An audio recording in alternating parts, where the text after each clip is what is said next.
Imaginemos un momento la isla de La Palma. Estamos en 1867. El aire huele a sal, a tierra volcánica. Y en un municipio pequeño, en Villa de Mazo, se está librando una guerra. Pero una guerra silenciosa. No es con cañones, no. Es con madera, con engranajes y, sobre todo, con viento. Totalmente. Son 3 hombres, 3 inventores, compitiendo por construir el molino de viento definitivo. Y cada uno está convencidísimo de que su diseño es el futuro. Hoy vamos a meternos de lleno en esa batalla de ingenio, una controversia que se libró en las páginas de los periódicos de la época y que nos dejó un legado tecnológico increíble. Y lo hacemos gracias a un estudio fascinante del doctor Víctor Manuel Cabrera García, que es quien básicamente desenterró toda esta historia, porque no es solo una anécdota, es la crónica de una carrera tecnológica en miniatura. Tenemos a 3 protagonistas, entonces. Ortega Sánchez y José Rodríguez Bento, y cada uno con una idea radicalmente distinta de cómo domar el viento canario. Y lo que está en juego no es ninguna tontería. La eficiencia para moler el gofio, que era el sustento de las islas. Claro, pero esta historia tiene una cara amarga. Y es que este patrimonio, que nació de una explosión de innovación, pues se está perdiendo. Muchos de estos molinos, que son únicos en el mundo, están abandonados. Sin protección. Así que nuestro análisis de hoy tiene como una doble misión. Por un lado, revivir esa increíble competición y por otro, entender por qué es tan urgente salvar lo que queda de ella. Exacto. Porque, como señala muy bien el estudio, la falta de conocimiento es el primer paso hacia el olvido. Si no entendemos lo especiales que eran, pues a nadie le importará que desaparezcan. Pues vamos a ello. Pero antes de conocer a nuestros inventores, necesitamos un curso rápido de, no sé, molinología. Me gusta el término. Es que cuando decimos molino de viento, casi todo el mundo piensa en los de La Mancha, los de Don Quijote. Pero el mundo de los molinos es mucho más variado, ¿verdad? Muchísimo más. Y entender las diferencias es clave para apreciar la genialidad de lo que pasó en La Palma. El estudio los agrupa en 3 grandes familias. A ver. La más antigua de Europa es el molino de poste o pivote. La idea es una locura. Tienes una caseta de madera, como una pequeña casa, con toda la maquinaria dentro. Vale. Y toda la casa, el edificio entero, gira sobre un poste de madera gigante para encarar el viento. Espera, me estás diciendo que para orientar las aspas movían la casa entera. La casa entera. Eso suena increíblemente inestable. Y lo era. Por eso mismo evolucionó al segundo tipo, el molino de trípode. Ajá. Es el mismo concepto, mover todo el edificio, pero en vez de un solo poste clavado en el suelo, la base es una estructura de vigas de madera, como una cruz que se apoya en 4 pilares de piedra. Le da más estabilidad, claro. Mucha más. Pero la filosofía es la misma. Si cambia el viento, giras el molino entero. Entendido. O sea, en los 2 primeros tipos, la maquinaria y el molinero giran juntos. Supongo que el tercer tipo rompe con esa idea. Justo. Es el molino de torre, el que todos conocemos, el cervantino. Aquí la gran innovación es construir una torre de piedra, cilíndrica, que no se mueve, es fija. Ah, vale. Lo único que gira es el sombrero, la cubierta de madera cónica que sujeta las aspas. El molinero trabaja tranquilo en la torre y solo tiene que girar el techo para orientar las velas. Mucho más robusto, más grande y sobre todo más seguro, imagino. Sin duda. Perfecto. Poste, trípode y torre. Con este mapa mental ya podemos volver a La Palma en 1868. La carrera ha comenzado. ¿Quién da el primer paso? ¿Quién es el primero en decir mi molino es el mejor?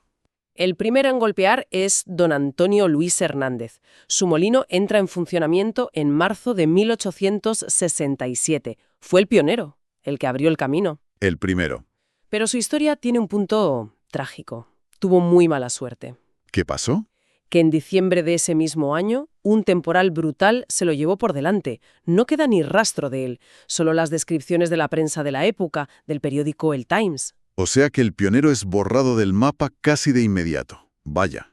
¿Y qué decían los periódicos? ¿Qué tenía de especial su invento? Pues su diseño era una adaptación muy inteligente. El estudio plantea que Hernández probablemente no inventó nada de cero, sino que observó lo que tenía a su alrededor. Ajá. La hipótesis más fuerte es que se inspiró en los molinos que se usaban para bombear agua en las salinas de Breña Baja, en la misma isla. Ah, mira. Eran unas torres de madera con forma de pirámide que ya existían. Básicamente, vio esa tecnología y pensó, ¿y si en vez de para sacar agua, la usamos para moler grano? Así que el primer contendiente es un adaptador, alguien que ve una tecnología cercana y la reimagina para otro uso. Me parece una forma de innovar muy práctica. Totalmente.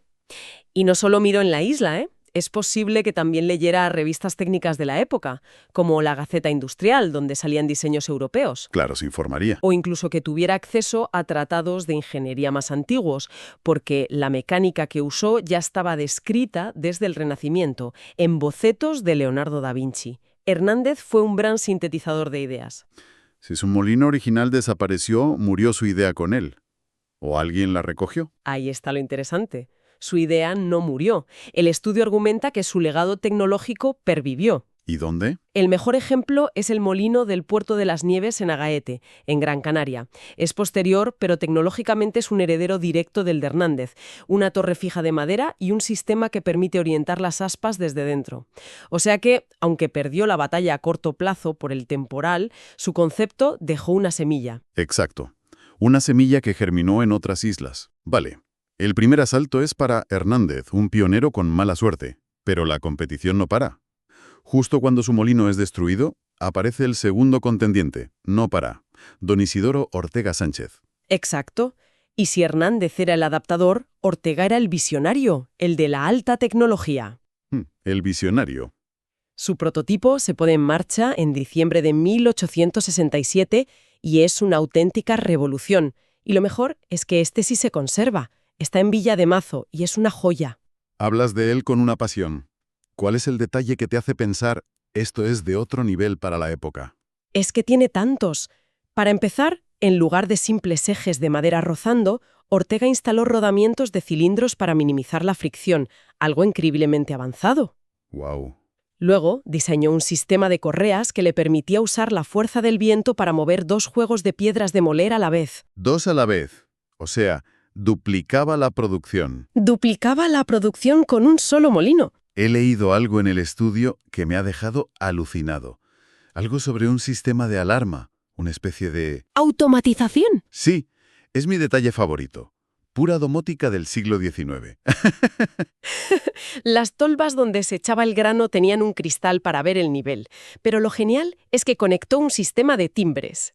Y esos timbres empezaban a sonar cuando el grano se estaba acabando. ¡Qué bueno! El periódico local lo anunciaba diciendo que el molinero podía dormirse seguro porque el molino le avisaría. Es marketing de 1867. Es absolutamente brillante. Pero espera, ¿no corría el riesgo de que fuera demasiado complicado? Suena increíble, pero también increíblemente frágil o difícil de reparar para un molinero de la época. Esa es la gran pregunta. Era, sin duda, más complejo. Pero parece que funcionaba de maravilla. Y tenía otra genialidad. A ver. Para orientar el molino no hacía falta salir a mojarse o a pasar frío. Instaló una veleta en el tejado, conectada a un indicador dentro del molino, una especie de reloj de viento que le decía la dirección exacta. No me lo puedo creer. El molinero podía girar toda la maquinaria con una manivela desde la comodidad del interior. Es como tener una mini estación meteorológica en el salón de tu casa. Y Ortega, con todas estas innovaciones, ¿de dónde sacaba las ideas? ¿También copiaba de los clásicos? También, pero de forma aún más creativa. Su torre de madera, por ejemplo, es casi un calco de diseños de antiguos manuales de ingeniería franceses para construir bombas de agua. Otra vez la misma idea, la transferencia de tecnología. De nuevo. Pero su verdadera genialidad, su gran salto conceptual, fue quitar las pesadas piedras de moler del eje central de giro. ¿Y eso por qué es tan importante? Pues piensa en una peonza. Si le pones mucho peso justo en el centro, es más difícil de mover y más inestable. Claro.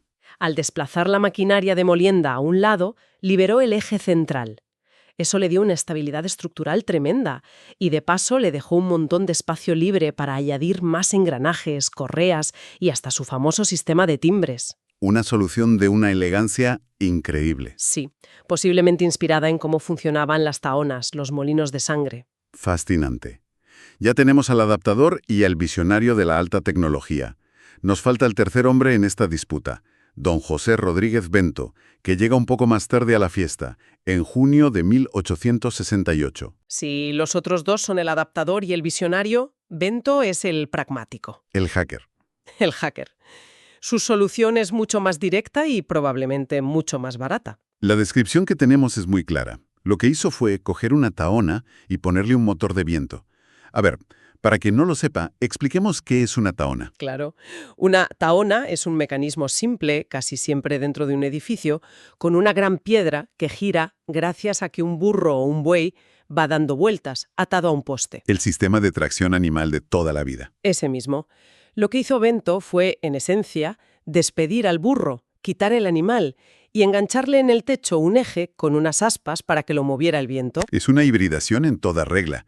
No diseñó algo nuevo de cero, sino que fusionó dos tecnologías que todo el mundo conocía y que ya estaban por todas partes en la isla. Exacto. Es una solución de mínimos, pero seguramente muy efectiva. Muy efectiva. No buscaba la sofisticación de Ortega. Su objetivo era: ¿cuál es la forma más rápida y barata de hacer que el viento muela grano usando piezas que ya tenemos? Cogió el chasis de una tahona y le puso el motor de un molino de viento. Una solución brillante por su simplicidad. Imagino la comidilla en el pueblo, los rumores. El de Ortega tiene timbres, pero el de Bento lo montas en 2 días con lo que tienes en el corral. ¡Qué bueno! Tenemos los 3 perfiles de innovador. La carrera tecnológica está en su apogeo. Y ahora llega la pregunta del millón. ¿Quién ganó? ¿Cuál de estos 3 diseños se impuso a largo plazo? Pues contra todo pronóstico de que lo más simple suele ganar, el que triunfó fue el sistema más sofisticado. El de Isidoro Ortega. Sí, el de Isidoro Ortega Sánchez. Su diseño, a pesar de ser más complejo, demostró ser tan eficiente y robusto que se convirtió en el estándar. Vaya. Primero se empezó a construir por toda La Palma y desde allí se exportó a otras islas como La Gomera, como Tenerife. El visionario ganó la carrera. Es una lección interesante. A veces, la solución tecnológicamente superior, aunque sea más compleja, es la que acaba dominando. Y esto nos lleva de vuelta al presente y al problema del patrimonio. Si el molino de Ortega fue el gran ganador y es una joya de la ingeniería, ¿estará protegido o no? Pues aquí viene el dato más desolador del estudio. La Ley de Patrimonio Cultural de Canarias del 2019 existe y debería proteger estos bienes. Pero la realidad es dramática. De los 27 molinos declarados bien de interés cultural en Canarias, que es la máxima protección, 23 están en Fuerteventura y son casi todos del tipo torre. El modelo tradicional. El de siempre. ¿Y de estos de tipo pivote, los de nuestra historia? ¿Cuántos están protegidos? Solo uno. De todos los ejemplos únicos de esta tecnología que han sobrevivido, solo uno tiene la máxima protección. Increíble. Y lo más fuerte es que el molino original de Ortega en La Palma, el prototipo, el que lo empezó todo, no está protegido. No puede ser. Tampoco lo está el heredero de Hernández en Aguete. Son testigos de una época dorada de la inventiva canaria que corren el riesgo de desaparecer para siempre, por pura dejadez. Es como si tuviéramos el primer prototipo del Ford Modelo T pudriéndose en un garaje y a nadie le importara. En fin, resumiendo nuestro viaje de hoy. Hemos ido a una controversia del siglo XIX para descubrir que la innovación no es un rayo que cae del cielo. Para nada. Es una mezcla de observar lo que tienes cerca, como hizo Hernández con las salinas, de estudiar a fondo el conocimiento antiguo, como hizo Ortega con los manuales franceses, y de una enorme dosis de ingenio práctico. Y hemos visto esos 3 caminos. El de Hernández, la adaptación inteligente, que se truncó por la mala suerte. El de Ortega, la sofisticación, la búsqueda de la máxima eficiencia que acabó ganando. Y el de Bento, la hibridación pragmática, el camino más corto. 3 mentalidades de inventor compitiendo en un espacio minúsculo con un único objetivo. Usar el viento para hacer gofio. Toda esta historia, que empieza con una simple pregunta sobre quién inventó un molino, nos deja con una reflexión mucho más profunda. Sí, yo creo que nos obliga a ampliar nuestra idea de innovación. Tendemos a asociarla con lo digital, con la alta tecnología, con un garaje en Silicon Valley. Claro. Pero lo que pasó en La Palma en 1868 es una innovación brutal con las herramientas más básicas: madera, hierro y piedra. Y todo impulsado por una necesidad primaria. Totalmente de acuerdo. Y eso me lleva a una pregunta final para darle vueltas. ¿Cuántas otras innovaciones como esta, nacidas de la necesidad y de los recursos locales, hemos dejado que se pierdan en la historia? Y sobre todo, ¿qué lecciones de sostenibilidad, de ingenio y de diseño circular estamos ignorando al no prestarles la atención que merecen?